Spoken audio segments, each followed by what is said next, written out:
My father couldn't get a pump yet on his calf feeder. My father loved it. Okay. He could see the biggest thing he said he could see was the shine in the calves. Yeah.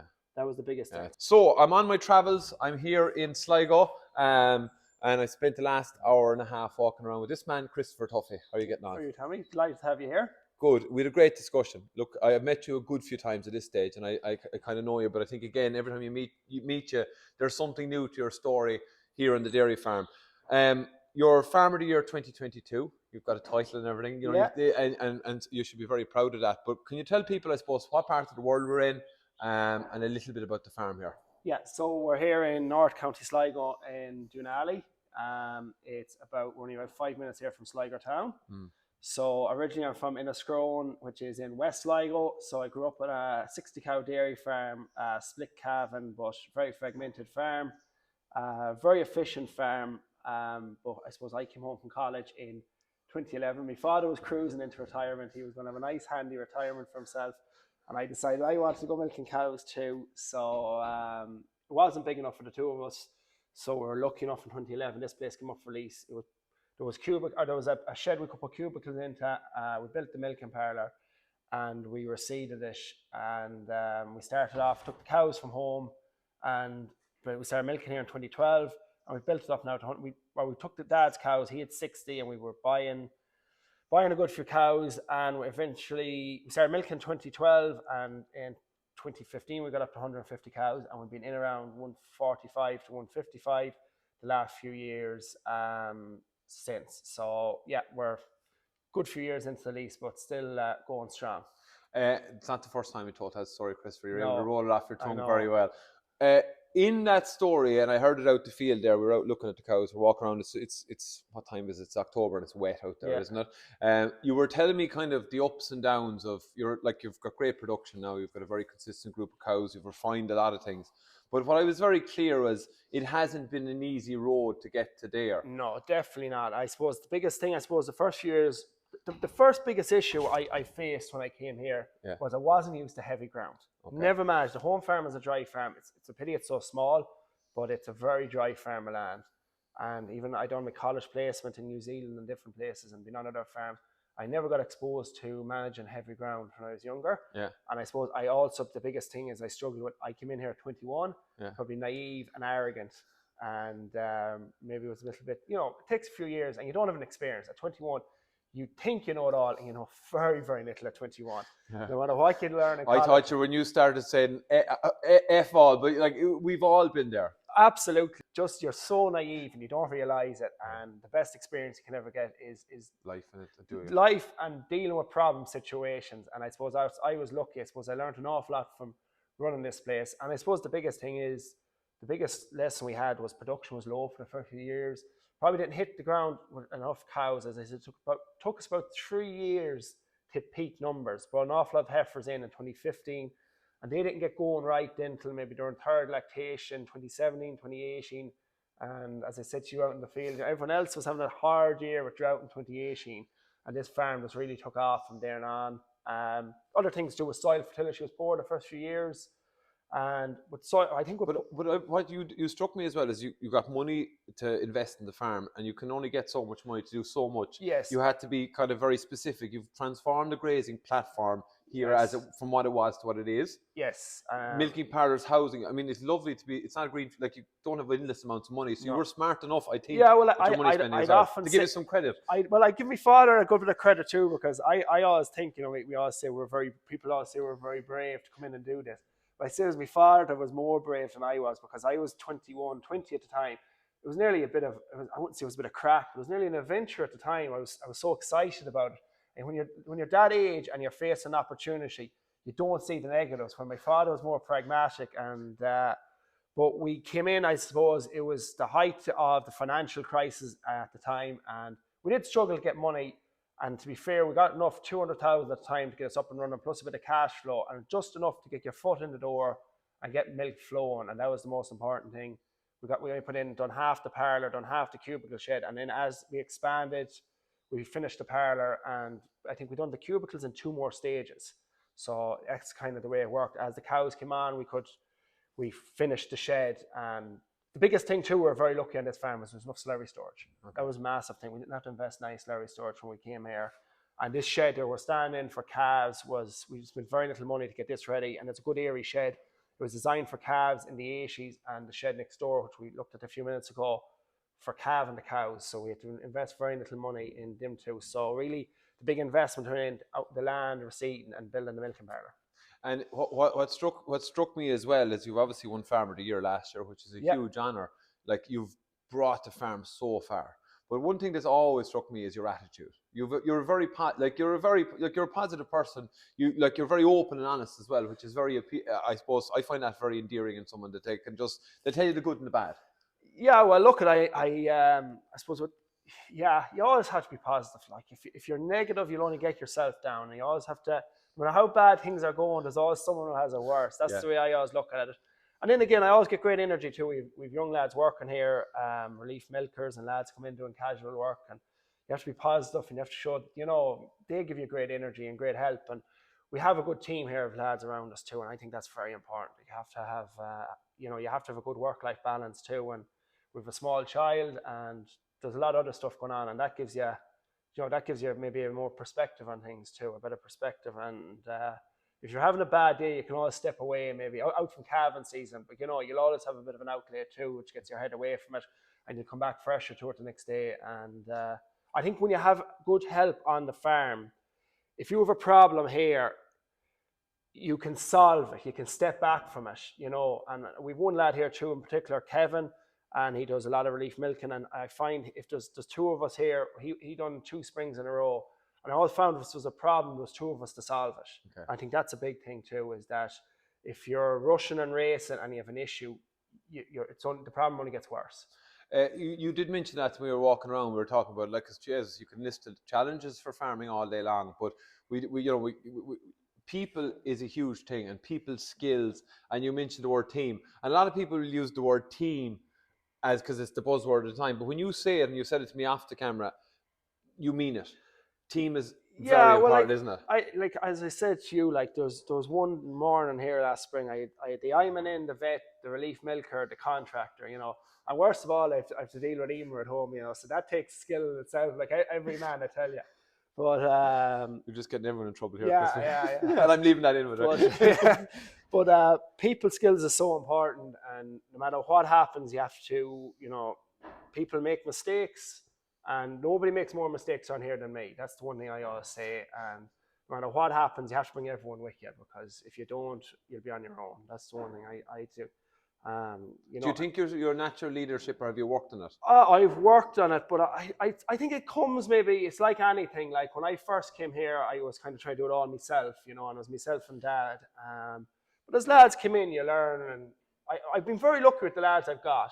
I've got lads who come in as students and have stayed on and worked with us. We've another lad from up the road. He's done a lot of work now, maybe not as much last year. Keelan, another great young fella from Strandhill too. There, Colum has come in, has done a lot of work with us. Are they from a farming background? They're all from farming backgrounds. Okay. They're all really smart lads too, and it makes an awful difference that you're not hand holding. Okay. So I think a lot of what we have is more so that we've had good guys come into us that don't need, that can think on their feet. And we've another young lad from up the road. He's actually not from a farming background, and he's in leaving cert, and he's a super young lad. He's very enthusiastic, and hopefully we'll be able to hold on to him for the next few years. Good. Because we show them what to do, and we don't handhold. That's the biggest thing.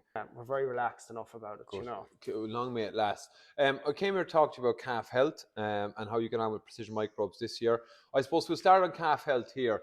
What were the challenges? What's the focus for calf health on the farm? What are the things you kind of look at? Well, we try to keep things simple. Okay. First off, the cows are done for Rotovac, and then I suppose we're big into transition with the cows. We go in with soya and oats, plenty of minerals before calving to make sure we have plenty of colostrum. I think you told me a good few years ago, there's 2 things that drive calf health, is colostrum, space, 3 things, colostrum, space, and straw. Yeah. And if you can get them 3 things right, so we try to keep things as simple as possible. The calves, we've actually found, going back to bottle feeding calves over stomach tubing, we found that's made a big difference in That's interesting. You're going back to bottling now. Yes. Even from a time perspective, you're still... Yes, we find that the second feed back on the teat.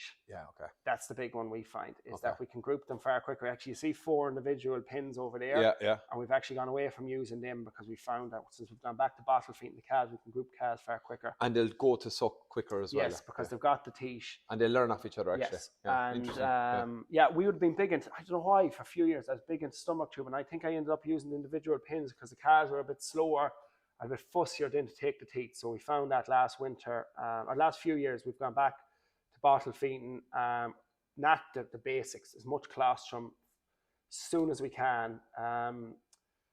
Like it's a non-negotiable, and then good, well ventilated shed, keep them clean. I suppose we started using the microbes this year. We have been using a lot of different bits of powders, and we've tried a lot of products over the years, but I suppose we've been very happy with the microbes. From the point of view is labor efficiency first. Right. Is we find that once a day, a lot of powders you have to give them morning and evening, and they're far easier mixed than the other products. Okay. It mixes well through the milk. Even with the long-term feeding, 30 mils a day. Yes. Yeah. Look, we haven't had huge issues in this farm, but the calves go home to the home farm then at 2 or 3 weeks old. We are getting small bits of scour and things on the home farm. So we're feeding them from probably day 2, the microbes here, till they went home. Hopefully we'll have a pump on the calf feeder this year, so we'll be able to feed on the home farm to the calves.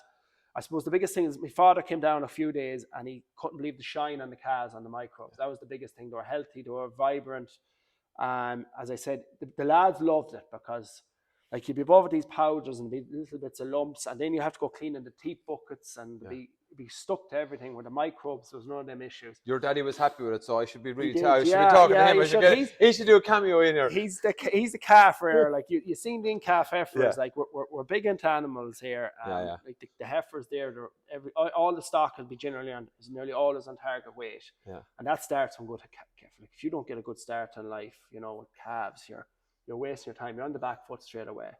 You were out putting up wires when I came in, and I walked down to the shed, took the privilege of walking into the cows, and the very first thing I noticed was how quiet the cows were. Yeah. They wouldn't move out of my way. And you might see that in robots, but they'll always, with a stranger, come in. So the cows are very quiet, very calm. I think you did mention it there. You love the animals, what you're doing. You're obviously production business, of course, but there's a big focus on being animal-centered and actually looking after the cows, isn't there? Yeah, absolutely. Like anyone who knows me knows I can't drive a tractor. I'm useless. So we have to be good at something. So I have to be good at stock. Okay. So it's cows and grass here. That's everything. Contractors do an awful lot of their machinery work, and we spend so much time with the cows. You have to be good at them. Look at different things like collars, the drafting gate, and different things like that makes life an awful lot easier. We're constantly trying to gauge all the information we can. We love the ICBF. We love bringing in information on the animals and constantly trying to fine-tune the stock we have on the farm, trying to constantly get better stock, get more efficient. But at the end of the day, if you can't handle cows and deal with them, you can have the highest EBI in the world, and it's no good to you. And it's basics. We don't shout at the cows. We use the backlash to bring them in. We don't beat the horn at them in the quad and different things like that. So it's basic enough kind of stuff. I know, but it's very important. It's a good message. Okay, I think people who know you and have listened to you before will understand why you won Farmer of the Year in 2022. You're very passionate. I think you do a really, really good job, and you're a great ambassador for farming, for young farmers. Probably not young anymore. You're young to me, right? But if I was looking forward to the future, what's the future going to bring for you? Where does Christopher go? And maybe with the backdrop of a lot of people at the moment I talk about all the challenges, and there's loads of them there. So what's your sort of attitude for the future, bearing in mind that we won't list them all out, but there's all these challenges in farming at the moment? Sure, look, there is a lot of challenges, but I suppose we're starting to meet them already. I think the biggest thing on farm, like I would have said 3 or 4 years ago, we had a fair simple system. We didn't realise it. You put out loads of nitrogen, well, not loads, but you put out nitrogen, you grew grass, you grazed it. We had an outlet we had no issue with our bull calves, and there was a minimum amount of beef calves on the farm. Where the farm has changed now, it's sex semen. We've eliminated the bull calves, which is brilliant. And now we're trying to add in value into our beef and to our beef calf. Our beef calf is so important now. Okay. We really need to produce a good animal for the beef industry. I think it's so important. We can, I think they're the real big issues I see on farms in the short term. Yeah.